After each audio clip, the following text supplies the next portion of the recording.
Let's go to Jeremy Diamond, because Jeremy, as Secretary Blinken tries to advance these talks, there's new evidence that Israel's war on Hezbollah is not stopping. Lebanon is now saying that the death toll yesterday, 63 people killed, was the highest in 3 weeks. And we also saw this missile just flatten a building south of Beirut today. What can you tell us about that?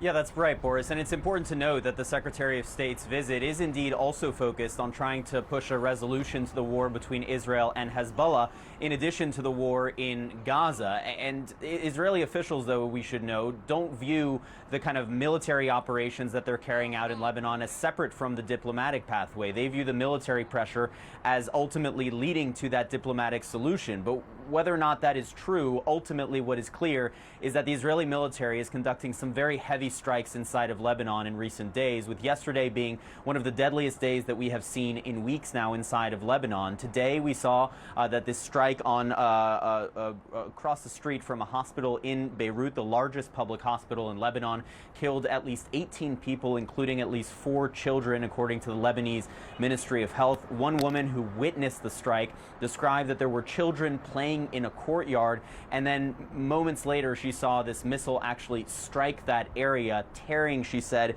those children to pieces. There was then this separate strike in the southern suburbs of Beirut where we saw a bomb actually flattened 2 buildings in the southern suburbs of Beirut. The Israeli military had actually issued an evacuation order, but it was only 30 minutes before that bomb actually hit those buildings, absolutely flattening the area. You can see the enormous plume of smoke in the wake of this. And of course, there is no sign that any of this is slowing down, as the Israeli military vows to continue pressing Hezbollah, continue hitting Hezbollah targets. And we're also, of course, watching as they are expanding their targets beyond just military targets. Yesterday, also hitting financial institutions that they claimed were linked to Hezbollah. Stephen Cook, a senior fellow for Middle Eastern Studies at the Council on Foreign Relations. He's also the author of the book, The End of Ambition, America's Past, Present, and Future in the Middle East. Stephen Cook, welcome back to the program. So we have Secretary of State Blinken in Israel. We have U.S. Envoy Amos Hochstein in Lebanon, both pushing for some sort of resolution, some sort of off-ramp here to both hot wars at this point, both also representing a lame duck president.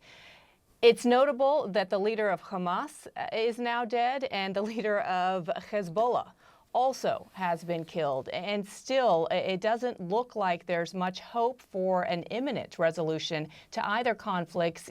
In your view, which one do you think is closer to at least coming to a temporary ceasefire at this point?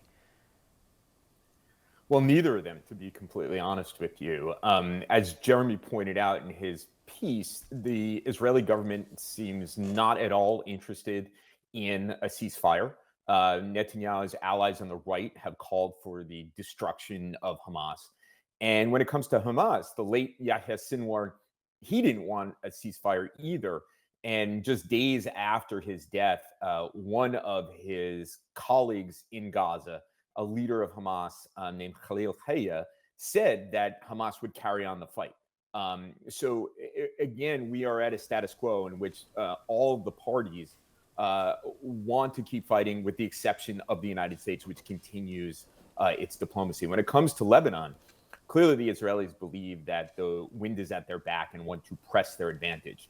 Hezbollah is a much more dangerous foe than Hamas, and that the Israelis don't believe that there is an actual diplomatic solution to be had, and therefore they might as well press their advantage, particularly, as you point out, where the president of the United States is a lame duck, and there are likely to be fewer consequences for the Israelis, if any at all, by pressing this military advantage. Just in terms of what's happening in Gaza, I mean, there has been a sharp reduction in the amount of humanitarian aid that is getting in, roughly around a 50% decrease. Just give us your thoughts, because Antony Blinken is expected to really reiterate this idea that the U.S. is going to halt military assistance to Israel unless Israel does more to allow humanitarian aid into Gaza. I mean, obviously, this has come up multiple times before over the past year. Just walk us through why it's different this time, and what do you make of this strategy by the United States to issue this kind of ultimatum? Well, the provision of humanitarian aid into Gaza has actually been quite controversial in Israel, and some of Prime Minister Netanyahu's partners have opposed it from the very beginning. What you're referring to is a letter that Secretary of State Blinken and Secretary of Defense Lloyd Austin sent the Israelis a week ago, saying that unless there's a dramatic increase in aid, the United States would start suspending military aid to Israel over 30 days. That was about a week ago. The Israelis have 3 weeks until the United States takes some action if the Biden administration is good to its word. I see the 30-day period as one in which the Israelis are likely to try to press their advantage as much as they possibly can, to destroy as much of Hamas as they possibly can. They are laying siege to Jabalia in the northern part of the Gaza Strip, and preventing humanitarian aid is actually part of this strategy. Stephen, what is your biggest takeaway in light of the leaked Pentagon documents, which reportedly outline some of Israel's retaliatory plans against Iran, aside from the obvious embarrassment but well-known fact that friends do tend to spy on each other? Yeah, well, there's clearly people within the U.S. government who are concerned that the Israelis are trying to drag the United States into a regional conflict with Iran.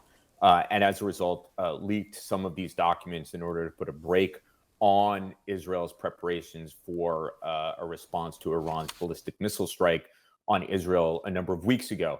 I don't think whatever the intelligence that was leaked is going to change the Israeli mindset here. It's not a question of when, it's not a question of if, but when the Israelis will strike. They have said over and over again, they appreciate the American advice, but they will strike what they want and when they want, when they're ready. Yeah, and all is sort of interconnected. This ultimatum on getting more aid into Gaza, the supply of the THAAD missile defense battery program to Israel in anticipation of whatever Iran's response may be. And again, Israel is set to respond at any moment. Reportedly, they've given assurances to the United States that it would come before the U.S. election, just 2 weeks away now. Stephen Cook, thank you so much.